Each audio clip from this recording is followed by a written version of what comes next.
The wind outside the research outpost screamed across the frozen plains, rattling the metal walls like an angry drum. Inside, Ethan and Daniel sat hunched over a malfunctioning transmitter, their fingers numb despite the heater's weak hum. They had been stuck on this desolate moon for 5 days, cut off from the main station after a sudden storm tore apart the comms tower. Supplies were running low, and worse, there was no sign of rescue. Daniel cursed under his breath as another spark jumped from the transmitter's circuit board. "We're wasting time," he muttered, leaning back. "If the storm doesn't kill us, the cold will." Ethan ignored him, tightening a screw with shaking hands. "We fix this, we call for help. That's our only way off this rock." A sound interrupted them, not the wind, not the groan of metal. It was humming, low, steady, unnatural. They both froze, looking toward the door. The noise grew louder, like an approaching engine, but smoother, almost musical. Then, without warning, the door burst open, and the howling wind rushed in. 2 figures stepped through the blizzard, tall and impossibly graceful. Their skin was a shimmering green, catching the light like polished stone, and their eyes glowed faintly in the dim room. The suits they wore clung to them like living armor, marked with strange flowing patterns. Ethan's mouth went dry. These were no human rescuers. The taller one spoke first, her voice deep yet melodic. "You will come with us." Her words were clear, perfectly shaped, as if she had studied their language for years. Daniel instinctively stepped back, his hand moving toward the emergency flare gun. "Who the hell are you?" he demanded. The second alien, slightly shorter, but no less striking, tilted her head. "We are your only salvation, and you are ours." She moved closer, her gaze fixed on Ethan as if weighing his very soul. He could feel his pulse hammering in his ears. "We don't even know what you are," he said slowly. The taller one glanced at the storm raging outside. "If you stay here, you will be dead before sunrise. Your bodies will freeze, your voices will be lost to the wind. Come and live."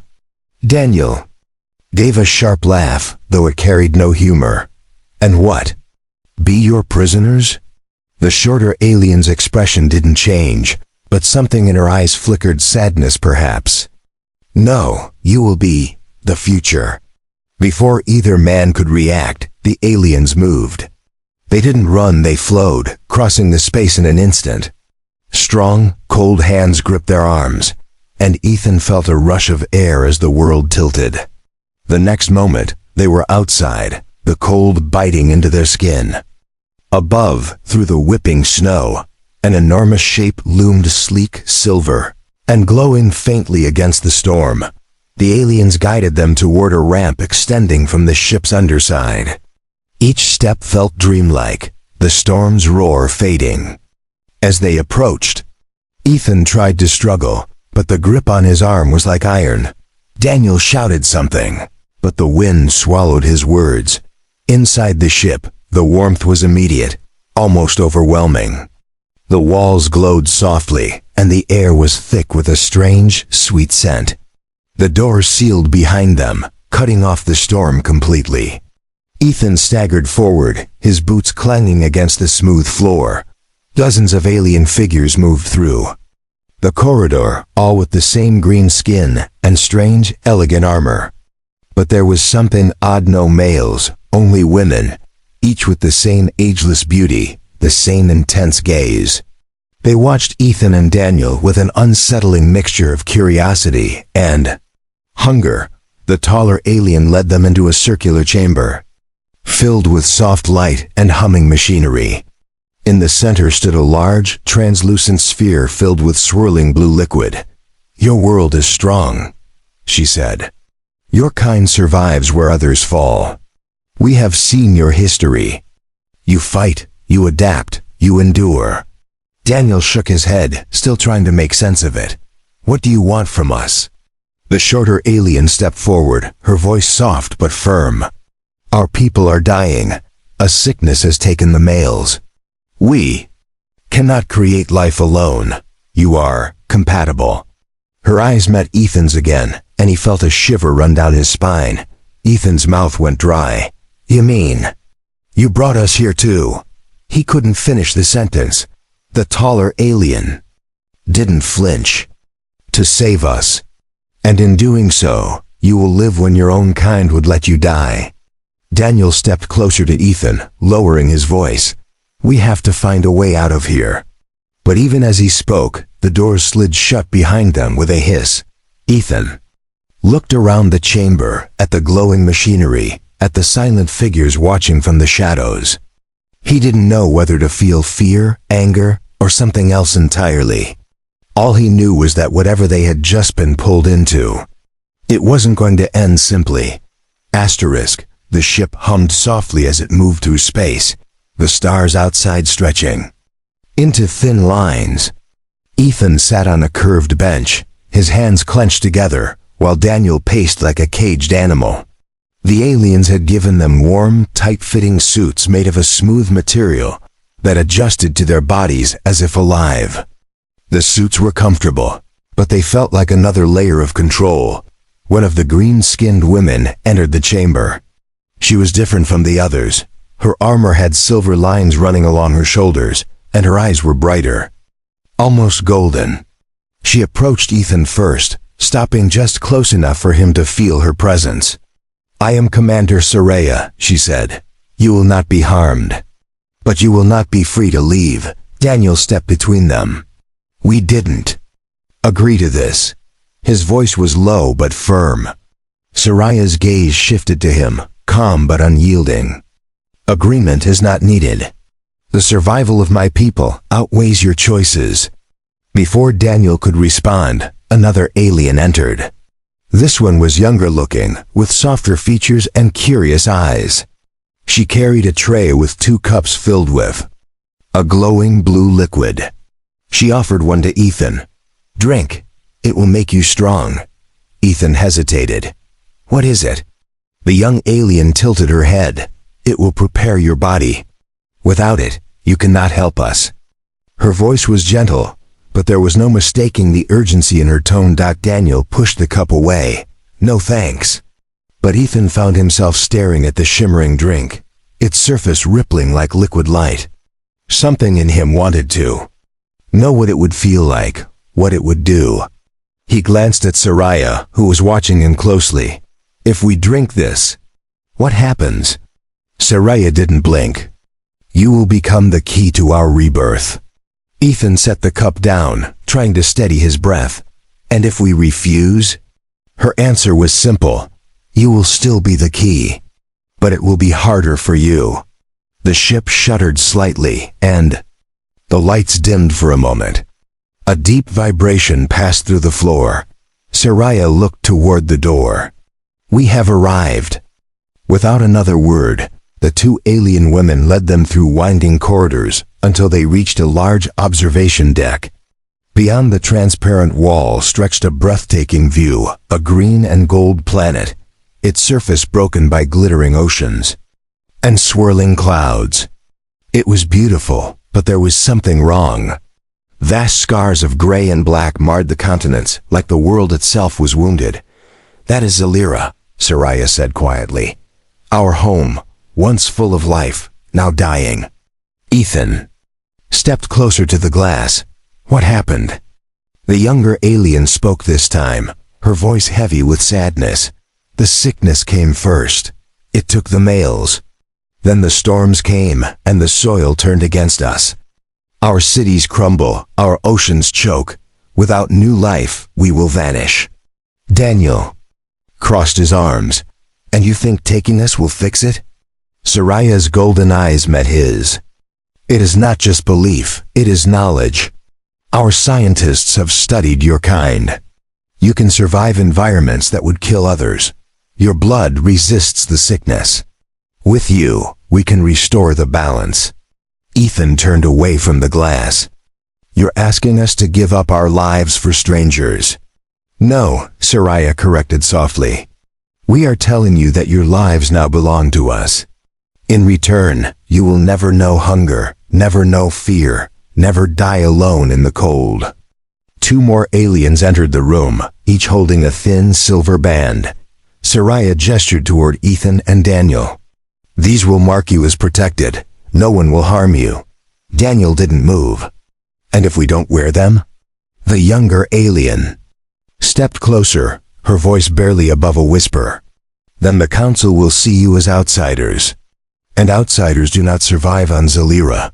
Ethan looked at Daniel, then back at Soraya.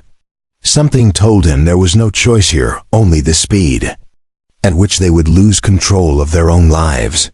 Slowly, he extended his arm. The silver band snapped around his wrist with a faint click. Warm against his skin, Daniel cursed under his breath, but finally allowed the second band to be placed on him. Soraya gave a single nod. You will be taken to the Hall of Continuance. The council will decide when your duties begin. As they were escorted away, Ethan glanced over his shoulder at the planet hanging in the darkness.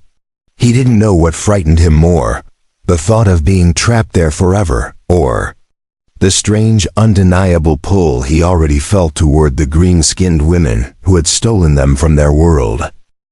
The Hall of Continuance was unlike anything Daniel had seen before. It was vast and circular, with towering walls made of glass like crystal. Streams of glowing blue liquid ran through channels in the floor, pulsing in time with a low, rhythmic hum. In the center stood a raised platform surrounded by alien women in flowing silver robes, their eyes sharp and unblinking.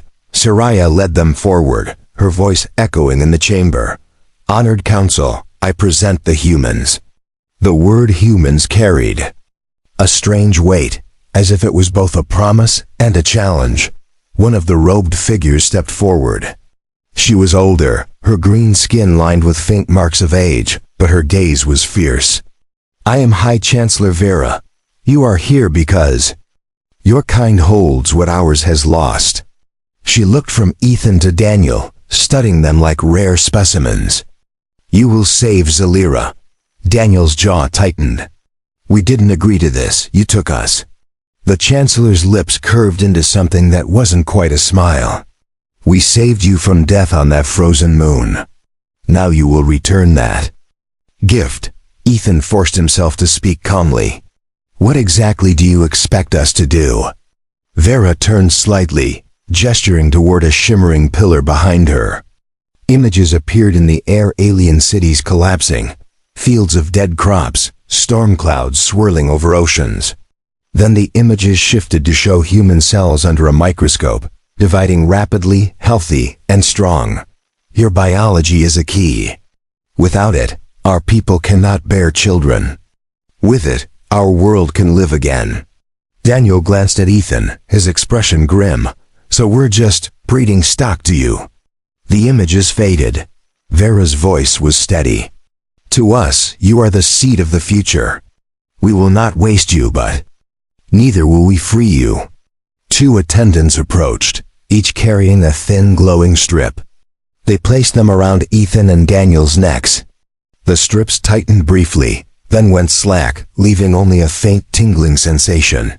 Ethan touched the band. What is this? Soraya answered.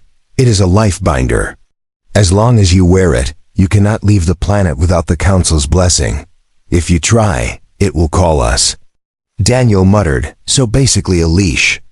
Before Soraya could reply, the younger alien, the one who had brought them drinks earlier, stepped forward. She looked uneasy. High Chancellor, may I speak? Vera nodded. The young woman turned to Ethan and Daniel. My name is Layara. I believe there is another way. Our world needs more than just children. It needs strength. Your kind has fought and survived on worlds far harsher than ours. Perhaps you can help us in other ways too. The Chancellor considered this. Strength alone will not heal the womb of our people. Layara didn't back down. No, but if they see us as more than captors, they may help willingly. She looked directly at Ethan. Would you? Ethan didn't answer right away. He could feel Daniel's eyes on him, silently warning him not to agree too quickly. If we're going to help, Ethan said finally, then we need trust. We need freedom to move.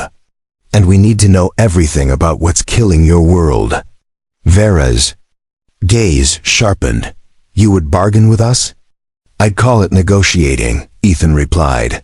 The Chancellor's lips twitched again, maybe amusement, maybe irritation. Very well. You will be allowed to walk our city under guard.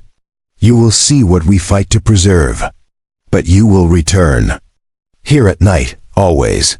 Soraya placed a hand on Ethan's shoulder. Come, you will see Zalira. The doors of the hall opened, revealing a city bathed in golden light. Towering structures of green crystal rose toward the sky, their surfaces etched with shifting patterns of light. Between them flowed canals of glowing water, and sleek, curved bridges arched over the streams. Alien women moved through the streets, their armor gleaming, their eyes following the humans with open curiosity. But beneath the beauty, Ethan noticed the cracks buildings with faded lights, sections of streets sealed off, a faint smell in the air like burnt metal. Here and there, plants struggled to grow in carefully tended gardens, their leaves pale and brittle. Liara walked beside them. This is why we took you. Every day, more of our world fades. We have the science to heal it, but without life. The science means nothing. Daniel scanned the streets. And every man on this planet is gone? Liara nodded. The sickness took them in less than a year. Some believe it was a weapon from an old war. Others think it came from the stars. We never found the source. Ethan looked around, feeling the weight of their stares. He realized that to these women, he and Daniel weren't just outsiders, they were symbols of survival. And that made them valuable. Very valuable. Asterisk. The city's golden light softened as the twin suns dipped lower in the sky, casting long shadows across the streets. Ethan and Daniel walked under the watchful gaze of two armored guards, their movements precise and silent. Liara guided them toward a district near the edge of the city. The air here was cooler, and the hum of life seemed weaker. The buildings were older, their crystal walls dulled and cracked. The canals that ran through this part of the city glowed faintly, their water moving sluggishly.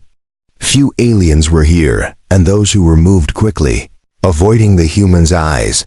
Daniel leaned closer to Ethan. Notice how they're only showing us what they want us to see? This place is dying faster than they admit. Ethan nodded. They need us desperate, so we'll do whatever they ask. Liara stopped at the entrance to a low, dome-shaped building. The guards remained outside. You should see this, she said, her voice quieter now. Inside, the air was thick and still. Rows of transparent chambers lined the walls, each filled with a pale blue fluid. Inside those chambers floated alien women, their eyes closed, their bodies unnaturally still. Some looked peaceful, others frail. Tubes connected to their arms and chests, carrying the glowing liquid in slow pulses. Ethan's stomach tightened. What is this? Liara's eyes lowered. The last of those who tried to bear life without help. They sleep now, but many will never wake. Daniel clenched his fists. And this is supposed to convince us? Liara's gaze sharpened. This is the truth your council hosts won't show you. They want to save face. I want to save lives. Ethan stepped closer to one of the chambers. The woman inside had faint scars running across her arms, and her breathing was shallow, almost imperceptible. Why tell us this? He asked. Liara hesitated before answering. Because you need to understand what's at stake, and because there's something else you should know. She glanced toward the door to make sure the guards weren't listening. Not all here believe you are the answer. Some think bringing humans will bring the sickness back. Daniel frowned. If they believe that, then why risk it? Because the High Council believes in a legend, Liara said. It speaks of a time when Zalira was visited by travelers from another world. Those travelers left behind a seed, not of plants, but of life itself. The Council believes you are linked to that seed. Ethan shook his head slowly. And if we're not? Lyra's voice was flat. Then you will still be kept. No one gives up something so rare once they have it. A low chime echoed through the building. Lyra stiffened. We have to go. The suns will set soon. As they stepped back into the fading light, Ethan noticed the guards watching more closely now, their hands resting near the weapons on their belts. The walk back to the central district felt longer, each street quieter than the last. That night, in the chamber assigned to them, Ethan lay awake on the narrow bed. The walls glowed faintly, pulsing with a slow rhythm. Daniel was sitting at the small table, his eyes fixed on the door. They're hiding something bigger, Daniel said quietly. It's not just about saving their people, it's about control. If they can prove they can keep us alive and use us, they'll hold power over the whole planet. Ethan rubbed his forehead. I don't think it's just power. Lyra's scared. She's trying to get ahead of whatever's coming. Daniel leaned back in the chair. If we're going to survive this, we need allies. And right now, she's the only one we've got.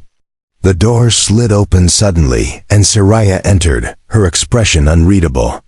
The council has decided. Tomorrow, you will begin the process. Ethan sat up. What process? Soraya didn't answer directly. You will be prepared. Physically, mentally, and biologically. You will meet the chosen partners. Daniel's eyes narrowed. And if we refuse? Soraya's voice didn't rise, but her words were sharp. Then the council will ensure you have no choice. She turned to leave, but paused at the doorway. Rest well. Tomorrow changes everything. The door sealed shut again, leaving the room in tense silence. Ethan met Daniel's gaze.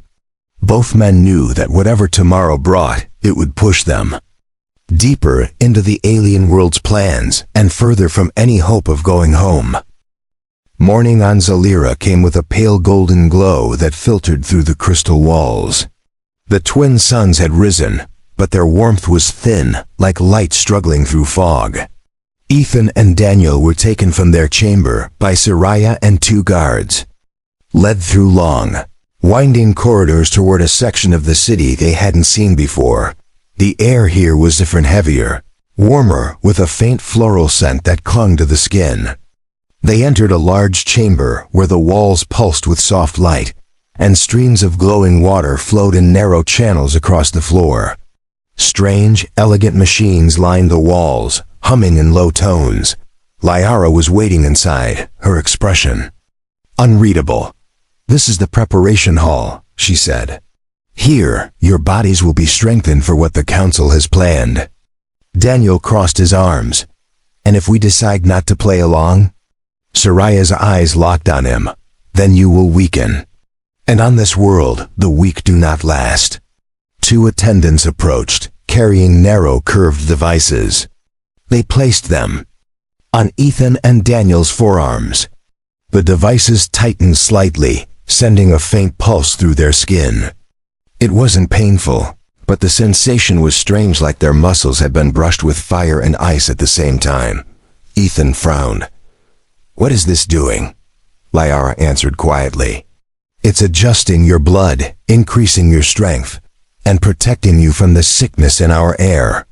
Without it, your bodies would fail within weeks. Daniel gave a short laugh. So now we're even more trapped. Can't live here without your tech. Can't leave with those collars. Soraya ignored him and gestured toward a side door. The council has chosen partners for you. You will meet them now. Ethan felt his stomach tighten as they were led into a smaller, dimly lit chamber. Two alien women stood there, both striking in appearance. One had deep emerald skin and eyes like molten gold.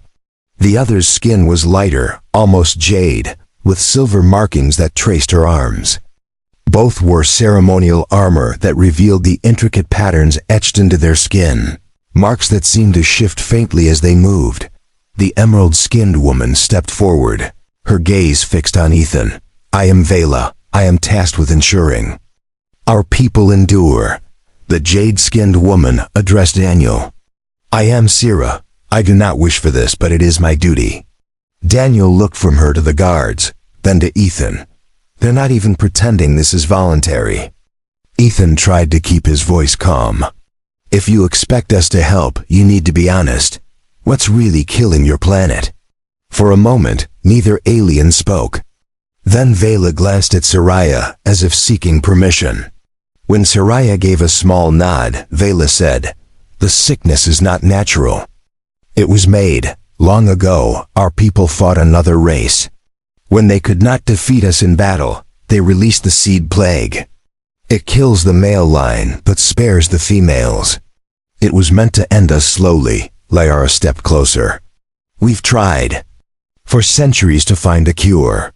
The Council believes your kind is immune because your genetic code is older and more adaptable." Daniel's voice hardened. "So you're saying we're here because some ancient war left you broken?" "Yes," Vela said simply. "And because if we fail now, Zalira will be nothing but ruins within 2 generations." Before Ethan could reply, a sudden vibration ran through the floor, followed by a deep, echoing boom. The lights flickered, and the guards immediately raised their weapons. Soraya pressed a finger to the device on her wrist. "Report." Her voice was sharp. A crackling voice replied from the device. "Outer defense grid breached. Unknown ships. Entering lower orbit." Lyra's eyes widened. "It's them." "The Scourge." Ethan turned to her. "Who?" She swallowed. "The descendants of those who unleashed the plague. If they've come now, they know we've brought you here." Daniel's fists clenched. "And that means we're targets." Soraya barked an order to the guards. "Get them to the inner vault. Now." The chamber erupted into motion. Guards pushed Ethan and Daniel toward the door, while Vela and Sira followed close behind. The deep booms came again, closer now, and faint tremors shook the walls as they were rushed through the corridors. Ethan's mind raced. He didn't know what the Scourge wanted: revenge, conquest, or to destroy the last hope of Zalira, but he knew one thing for certain. Whatever tomorrow the Council had planned for them had just been replaced by a fight for survival. The inner vault was buried deep beneath Zalira's capital. The walls were thick, made from a black crystal that absorbed sound. Ethan and Daniel were pushed inside along with Liara, Vela, and Sira. Soraya stayed outside, rallying the guards as the distant booms shook the city. Ethan's breath was unsteady. If those Scourge are the ones who poisoned your planet, what's their goal now? Lyra's eyes were grim. To finish what they started. If they destroy you, the Council will have no hope left. Daniel paced near the heavy door. "So we're not just breeding stock anymore, we're bait." The ground trembled again, and a faint roar echoed through the vault. Vela touched her wristband, listening to a burst of static before her eyes hardened. "The outer shields are failing. They've landed troops." Ethan moved closer to her. "You're warriors, right? You can fight them." Sira shook her head. "Not enough. The Scourge breed only for war. Their soldiers are faster, stronger, and they feel no pain. We win battles through strategy, not numbers, but today, we're outmatched." Daniel glanced at Ethan, his voice low. "If they get in here, we're dead. And so are they." Ethan turned to Liara. "You said your people studied us. Do you know how we fight?" Liara hesitated. "We've read your histories. Your wars are brutal, but this is not your fight." "It is now," Ethan said firmly. "Show me a way to reach the surface." Vela stepped forward. "If you leave this vault, the Council will call it treason. Then they can hang medals on our graves." Daniel snapped. Liara made her decision. She led them to a narrow service corridor hidden behind a wall panel. The path was tight and dark, lit only by the pale blue glow of the water channels running beneath the floor. The roar of distant battle grew louder as they climbed. When they emerged, the city was chaos. Fires burned along the canals, smoke curling up toward the fractured sky. Alien warriors in gleaming armor clashed with hulking black-armored Scourge soldiers. The Scourge were monstrous, taller than any human, their skin hidden under segmented plates, their glowing red visors scanning the battlefield. Daniel grabbed a fallen alien weapon, a sleek, staff-like device that pulsed at one end. He pointed it at a Scourge and squeezed the grip. A burst of white energy slammed into the enemy, hurling it back into a wall. "Nice," he muttered. Ethan found another weapon, heavier, with twin barrels. It felt strange in his hands, but its controls were simple enough. He joined the fight beside Liara, covering her as she struck with swift, precise blows. For a moment, the human's presence shifted the battle. The Scourge faltered, surprised by the unexpected resistance. Ethan and Daniel fought like they had nothing to lose because they didn't. But then a deeper shadow fell across the street. From the clouds above, a massive Scourge dropship descended, its hull bristling with weapons. The ground shook as it landed, and its front hatch opened to release a towering figure, its armor marked with jagged crimson lines. Lyra's voice was tight. "That is their war leader." The leader's gaze swept the battlefield until it found Ethan and Daniel. He raised one massive clawed hand and pointed directly at them. "The last seeds," his voice growled through a translator. "Destroy them." Scourge soldiers surged forward, forcing the defenders back. Ethan fired until his weapon overheated, then swung it like a club. Daniel fought at his side, his staff cracking armor plates. But there were too many. In the chaos, Liara leapt between them and the war leader, her blade flashing. She moved with desperate speed, striking at the gaps in his armor. But he caught her by the throat and hurled her aside. Ethan's heart pounded. Without thinking, he charged, slamming into the war leader and knocking him back a step. Daniel joined him, both men striking together. The war leader staggered, but his armor held. Then, from the rooftops, a sudden volley of golden energy speared down. Soraya had returned with reinforcements, her warriors sweeping the streets in a coordinated assault. The Scourge fell back, their leader snarling as he signaled the retreat. Within minutes, the dropship lifted off, vanishing into the smoke-filled sky. The city was battered, but it still stood. Soraya approached, her expression a rare mix of pride and exhaustion. "You fought like Zalirans," she said. Ethan looked around at the wounded, the fires, the shattered buildings.